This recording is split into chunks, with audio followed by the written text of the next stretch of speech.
Hi everyone, Dr. David Warmflash here with another flash moment in medical science. I'm starting this lesson with 3 apples. Why do I have 3 apples? No, I'm not going to juggle them. I'm not good at juggling.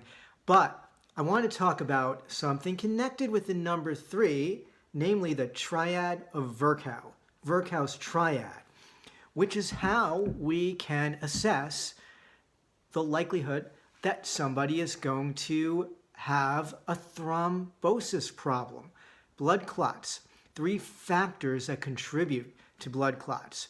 Now, the Virchow triad was first defined by the Prussian physician Rudolf Ludwig Carl Virchow, who thrived in Germany in the second half of the 19th century.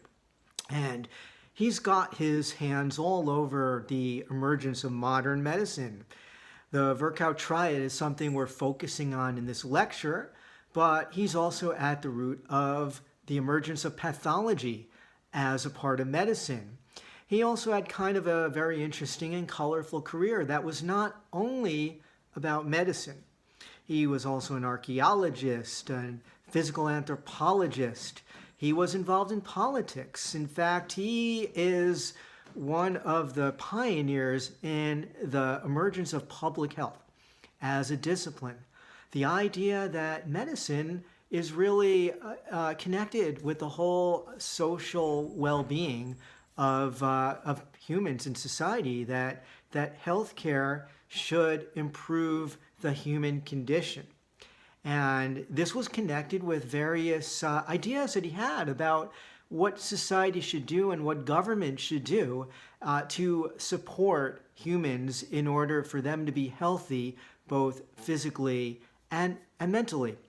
And that actually led him into some conflicts with some other leaders of that period, particularly Otto von Bismarck, who was a political rival of his, not always on all issues, but especially on the economic issue. And there was even one point when Virchow was challenged to a duel by Bismarck. They didn't end up fighting the duel, but it just tells you the characteristics of the time in which he was living. And this triad of Virchow that we're going to remember because of the 3 apples, it illustrates something about the kind of modern approach of Virchow when it comes to the mechanistic approach to medicine. Now, he wasn't modern in all ways. He wasn't right about anything. He was a human being. He made mistakes, and Virchow often was, in some issues, just off in the wrong direction. He was an opponent of Darwinian evolution, for instance. He didn't accept the idea, the Darwin's theory of natural selection, and that humans had come from different life forms and that this had taken a very long period of time.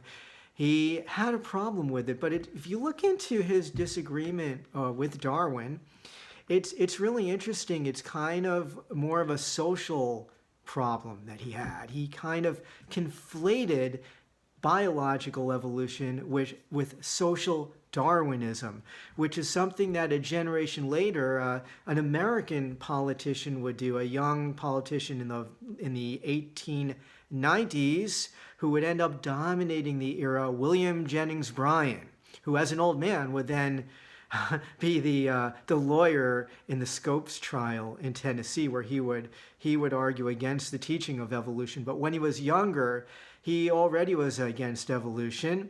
I'm talking about Bryan, not Virchow, because of social reasons. He thought that this was because of the social Darwinism. It would be an excuse for the wealthy big corporations to kind of walk all over the little people, which they were doing. But the idea was that, oh, this is just evolution, survival of the fittest, that would be the reason. So Virchow, about 20 years before that, he had a problem with this also. He also had a disagreement about germ theory, which it also is quite fundamental to medicine. So let's not dismiss the fact that Virchow is really important in the beginning of medicine in terms of cell theory. The idea that what's going on in the cells would really contribute to pathophysiology and medicine. Medicine totally relies on this. But the idea that diseases were caused by infection, which was germ theory of the time promoted by Louis Pasteur and Robert Koch, well, Virchow sadly was an opponent of that. So those were his two downfalls. He was an opponent of germ theory, and he was an opponent of Darwinian evolution.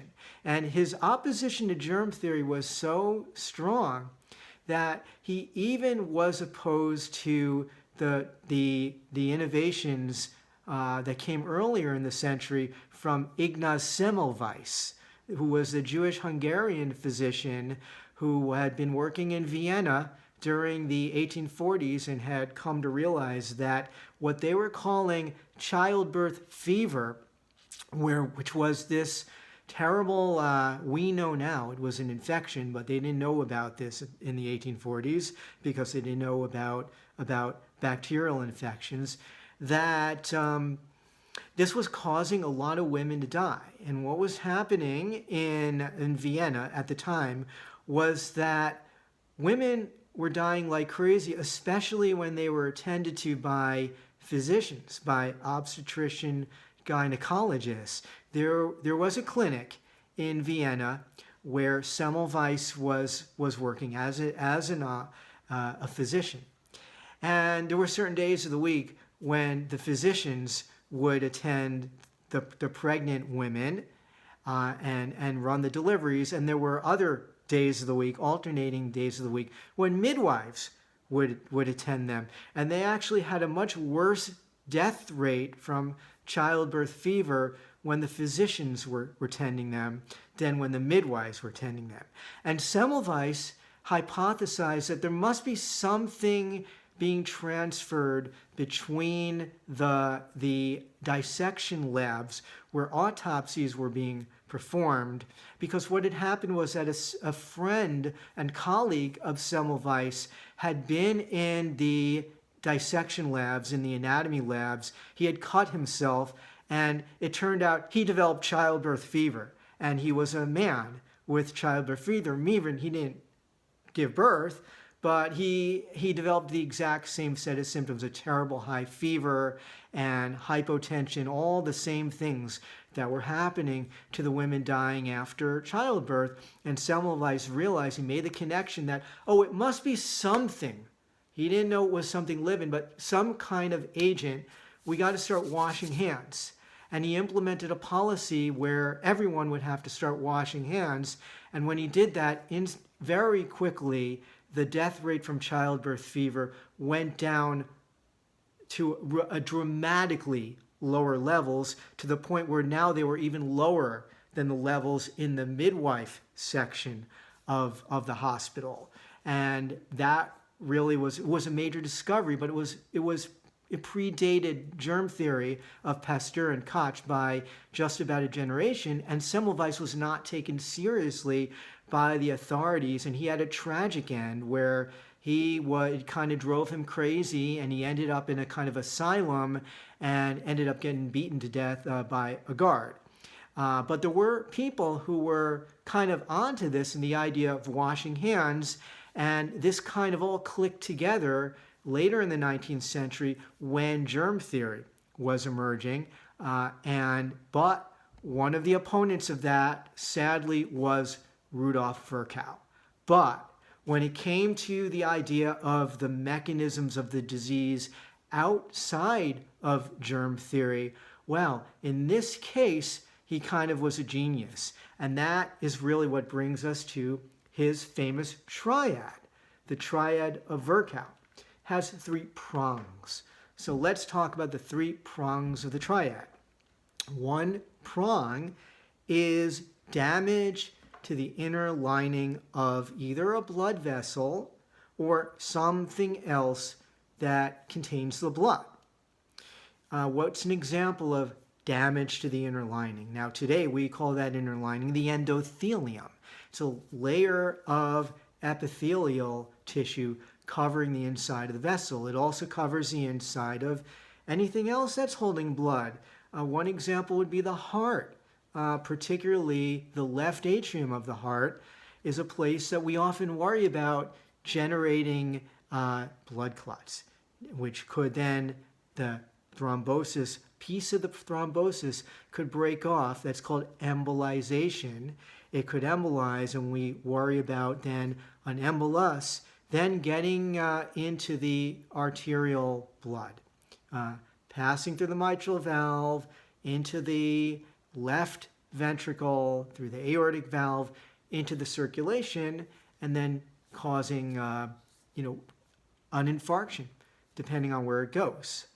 Now, in the case of damage to the inner lining, there are certain thrombotic conditions where that particular prong is more of an issue.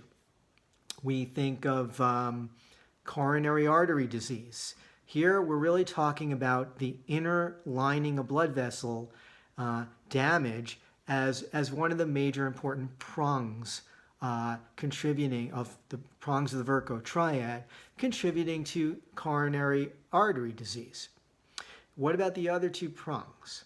One other prong is stasis of blood. What that means is that instead of moving nicely through the whatever is the conduit of the blood, such as a vein, it kind of gets stuck. It pools there. Now, this is an issue also in the example that we started to use of the left atrium of the heart. You can have damage to the left atrium inner lining. The reason why we brought that up is because you could have damage there because of some kind of immunological sequelae causing rough surfaces, such as on the mitral valve, or you could have it on the inner wall itself. And the reason why we talked about the left atrium as a place where clots can form is not because you're more likely to get the endothelial damage prong of the Virchow triad in the left atrium, but because it is a place where you're more likely to have another one of the prongs, the pooling of the blood, specifically in the left atrial appendage. It's kind of a little cul-de-sac area in the left atrium where we worry about blood possibly pooling. And if you also have some kind of damage, that makes it even worse. But even having just one prong, such as the pooling of blood, the stasis, that also puts you at risk. And when would you have stasis within the left atrium? In the cases of atrial fibrillation, which is the topic of gets its own video for that. What's another example of where you might have venous stasis? Where you might have stasis, and in this case it would be venous stasis as opposed to stasis in the atrium. Well, you would have it in the case of a VTE, venous thromboembolism, and particularly we're talking about deep venous thrombosis. Now that happens in the deep veins. Typically, it is a deep vein in the lower extremity. It could also be a pelvic vein, which would be a central venous thrombosis, and you can also have it in the cavernous venous sinuses of the brain. That's been an issue very recently in cases of the viral vector vaccines against SARS-CoV-2, the virus that causes COVID-19, where women of reproductive age were at higher risk of developing venous sinus thrombosis after the viral vector vaccines, which were the vaccines against SARS-CoV-2 that were delivered in a either an adenovirus 26 or a chimpanzee adenovirus. And so women, particularly of reproductive age, were then recommended for getting their vaccination against SARS-CoV-2, that instead of getting the viral vector vaccines, which were the AstraZeneca vaccine and the Johnson & Johnson, the Janssen vaccine, that they would get the mRNA vaccines, meaning the Pfizer-BioNTech and the Moderna vaccines. But the chances of this were extremely low. And really, when you're talking about a woman of reproductive age, it's really deep venous thrombosis that we're talking about, resulting from a risk factor being the stasis of blood in the veins. But there's another risk factor that contributes to that, which would be the third prong of the Virchow triad, namely problems with the coagulation system. Now, the coagulation system, which Virchow didn't know about this. He only knew, well, blood can clot, or it's less likely to clot, in which case it's more bleeding. When we're talking about coagulation, you have to think of this in terms of the Goldilocks effect. By that I mean there is a continuum of bleeding to coagulation. You want to be in a kind of a Goldilocks zone where you don't bleed too much, but you also don't clot too much. Has to be a happy medium. And there's a whole cascade of events that happen with a whole system of clotting factors. This causes this causes this, and there are many places where you can intervene, and there are also places where it can be thrown off. It can be put in the direction of bleeding by events and environmental conditions and use of certain medications that will push it to one way or another. Or there could be genetic factors, such as genetic factors increasing somebody's tendency to clot, such as factor V Leiden, or decreasing one's tendency to clot, such as hemophilia A, hemophilia B, and there's even a hemophilia C. There's other things like more common that are also run in families, that they're heritable, meaning that they're partially inherited, but there are other factors that come into play, such as von Willebrand disease. And all of this kind of comes into play. And when you're talking about deep venous thrombosis, you're talking about really two prongs of Virchow triad, namely the coagulation system getting kind of pushed in the direction of coagulation, but also the venous pooling, such as sitting around and not moving the legs a lot. And that can happen if somebody is, let's say, on an aircraft for a long time, on a long international flight, sitting down and not getting up and moving around, blood can pool.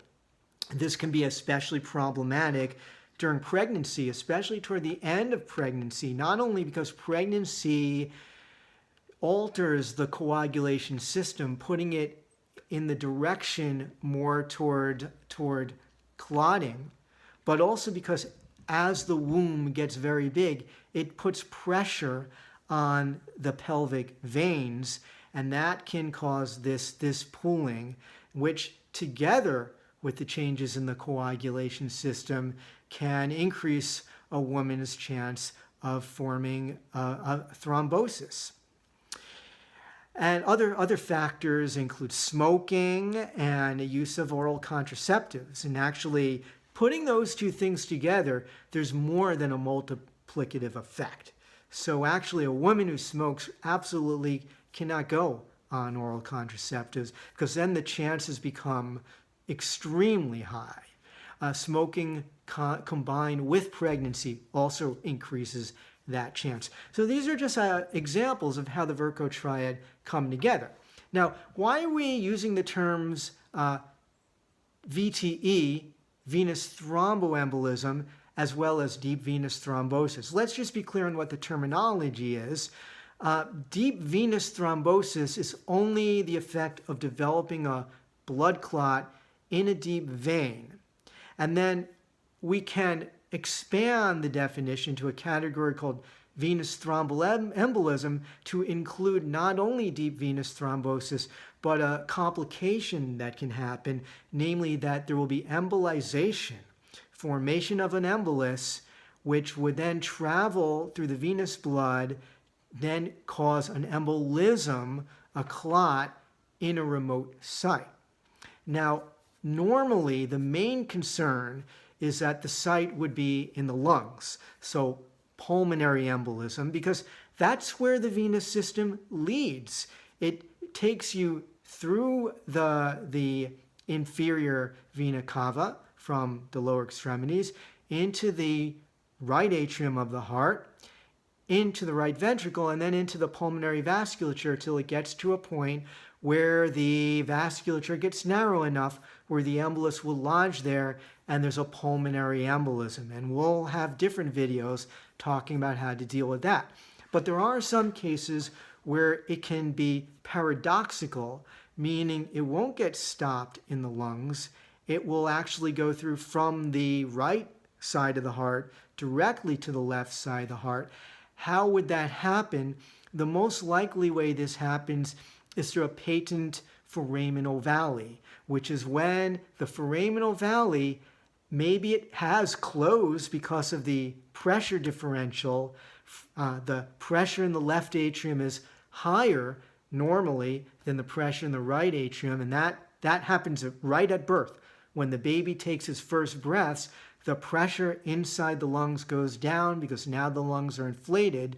But in somewhere between 25% and 40% of the population, depending on which report you read, the foraminal valley doesn't completely seal shut. There is a flap, kind of like a trap door, that opens up into the left atrium so that as long as the pressure in the left atrium is higher than the right atrium, the pressure keeps that shut. So it's like a one-way valve. If the pressure increases in the right atrium, for whatever reason, it'll open up and then something can move from the right atrium to the left atrium. And then if there had been, in the case of a DVT or essential venous thrombosis, it gets to the right atrium and doesn't go to the lungs and cause a pulmonary embolism, or even not cause a pulmonary embolism and simply get filtered out by the lungs, but actually pass through to the left atrium and then go into the left ventricle, and then it can go wherever the arterial blood takes it. If it gets into the coronary arteries, that can cause a coronary embolism, which could be a myocardial infarction, or it could really cause an infarction anywhere where the arterial blood could take it. And that could include going to the brain, causing a cerebral embolism, namely a type of stroke. So keep these things in mind and always relate it to the Triad of Virchow. And remember these three apples, which I'm not going to try to juggle again because that wouldn't work really well. And that's the end of today's lesson, and see you the next time in a flash.